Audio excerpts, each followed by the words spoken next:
We've always talked about agriculture here in Nigeria, and a couple of times we've discussed some issues concerning produce and agricultural produce.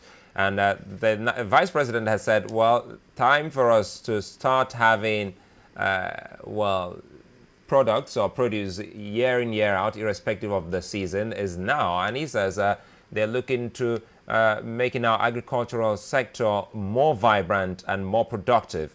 Now, a case in point, if you try to tie it down to what we once had with the National Institute for Oil Palm Research, NIFOR, how would you advise we go about having, perennial, should I say, farm produce in the country? Well, the thing is that there has to be a research base. I know that IITA and others are doing a swell job. NIFOR could be, resuscitated to do research so that palm produce can begin to have a high yield. Yeah, and even in Malaysia, they produce palm tree. They produce about 270 items through palm apart from the oil. So we need to have a strategy, do a research base, have a resuscitate our research sector, because there's no way we can be innovative without research. We need to be innovative in the agricultural sector. And Nigeria has, that's what I mentioned earlier, that we have more arable land to farm than Thailand that produces rice and cassava. So we need a research base, and we need a strategy on that to know exactly what we have to do, and then resuscitate that. IITA is doing a swell job coming up with doing research on other high-yield products that could be cultivated in this country. So we need a very good research base. And again, that we need to increase the value chain of agriculture. Okay. What if we have this high yield produce with all the research that's going on, and the vice president's statement that they're looking at agriculture as a business that's continuous? Do you think the marketability of these products has been considered? What about the products from the rural areas? Now, that is what I was about saying. Now, what we need to do, having a good policy so that there will be a transition from the subsistence level to the increase the value chain to commercialize some of these inventions, to encourage entrepreneurs to take it up from where farmers stop. Now, there has to be some motivation for farmers. Let me give you an example. You see all these boys running around the street hawkers. Over 70% of them are from Ebonyi State. And they are children of farmers. And farming is no longer lucrative. And that's why they send their children to run around the street to make ends meet.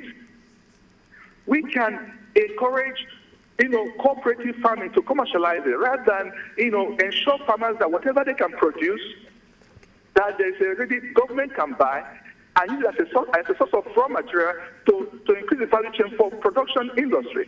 And entrepreneurs, once they are sure that raw materials are available, they can now begin to set up industries to produce, to increase the value chain of whatever agricultural produce that we have. Okay, well, speaking of which, because you did highlight the role that research has got to play if we're to make agriculture, come up with a strategy to see if agriculture is what we can really sell to dominate the West African economy, since we have 70% of that. Are you presently satisfied with the way research is going on? Because the tertiary institutions, that's the base of some of this research. And with this challenge, we've got time, semester in, season out. Are they really set up? Can they shoulder that responsibility?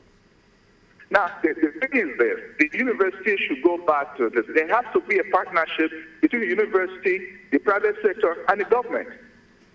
So without that, the university is given the responsibility to do research so that the government can, even the U.S., last year, I think 2011 or 2010, the United States budgeted about $300 billion on research alone. Apart from big companies who are doing research. So we need to focus on research. The universities are not doing research at all. And then once they do research, they have to be able to, commercialize this by encouraging, the private sector. Let me give you an example. Yeah. Women pharmaceuticals, one of their drugs, I think Clivert or something for sickle cell, was a research from University of Port Harcourt, which they were able to translate into, manufacturing from that research level to producing that drug today. So we can encourage the private sectors, once the research comes out from universities, but again, universities are occupied with maintaining salaries, with infrastructure in the place. You go to libraries, they're not functional. The engineering departments of universities are closing down. The private universities are not doing engineering. It's only federal government universities that are even trying to do engineering, sciences.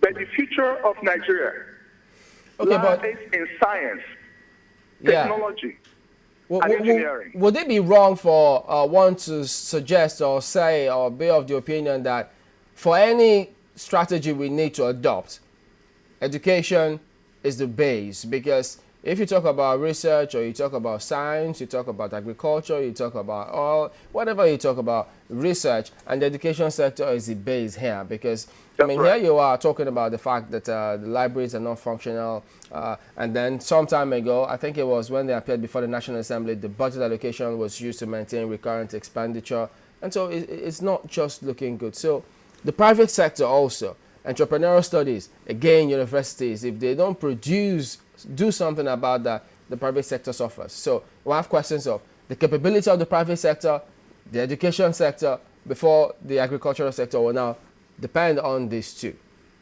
That's right. So, I quite agree with you.